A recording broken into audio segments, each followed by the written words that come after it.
ಶಾಂತಿ. ನಮ್ಮೆಲ್ಲರ ಅಚ್ಚುಮೆಚ್ಚಿನ T V channel ನಮ್ಮ ಟಿ ವಿಗೆ ದಶಮಾನೋತ್ಸವ ಸಂಭ್ರಮ. ಆದ್ದರಿಂದ ನಮ್ಮ ಟಿ ವಿಯ ಸಂಪರ್ಕದಲ್ಲಿರುವಂಥವರು, ಈ ನಮ್ಮ ಟಿ ವಿಯಲ್ಲಿ ಕೆಲಸ ಮಾಡ್ತಾ ಇರುವಂತಹ ಪ್ರತಿಯೊಬ್ಬರು, ಈ ನಮ್ಮ ಟಿ ವಿ ಕಾರ್ಯಕ್ರಮಗಳಿಗೆ ಜೋಡಣೆ ಆಗಿರುವಂತಹ ಎಲ್ಲರಿಗೂ ಕೂಡ ತುಂಬು ಹೃದಯದ ಶುಭಾಶಯಗಳು.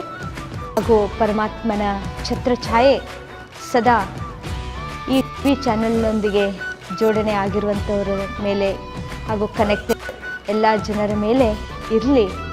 ಅವರ ಜೀವನದಲ್ಲಿ ಉತ್ತರೋತ್ತರ ಅಭಿವೃದ್ಧಿ ಆಗಲಿ. ಹಾಗೆ ಟಿ ವಿ ಚಾನಲ್ ಕೂಡ ಇನ್ನಷ್ಟು ಜನಮನಗಳ ಹೃದಯವನ್ನು ತಟ್ಟಲಿ, ಜನಧ್ವನಿಯಾಗಿ ಹೊರಹೊಮ್ಮಲಿ ಎನ್ನುವಂತಹ ಶುಭ ಹಾರೈಕೆ. ಹಾಗೂ ಈ ಟಿ ವಿ ಚಾನಲ್ ಇನ್ನೂ ಹೆಚ್ಚಿನ ಅಭಿವೃದ್ಧಿಯನ್ನು ಹೊಂದಿ ಜನಧ್ವನಿಯಾಗಿ ಪ್ರತಿಯೊಬ್ಬರ ಮನಸ್ಸನ್ನು ತಟ್ಟಲಿ ಅಂತ ಮತ್ತೊಮ್ಮೆ ಸ್ಥಾಪಿತ ಬ್ರಹ್ಮಕುಮಾರಿ ಈಶ್ವರೀಯ ವಿಶ್ವವಿದ್ಯಾಲಯದ ವತಿಯಿಂದ ಸರ್ವ ಬ್ರಹ್ಮಕುಮಾರ ಕುಮಾರಿಯರ ವತಿಯಿಂದ ತುಂಬು ಹೃದಯದ ಶುಭ ಹಾರೈಕೆ. ನಮ್ಮ ಟಿ ವಿಗೆ ದಶಮಾನೋತ್ಸವದ ಸಂಭ್ರಮ.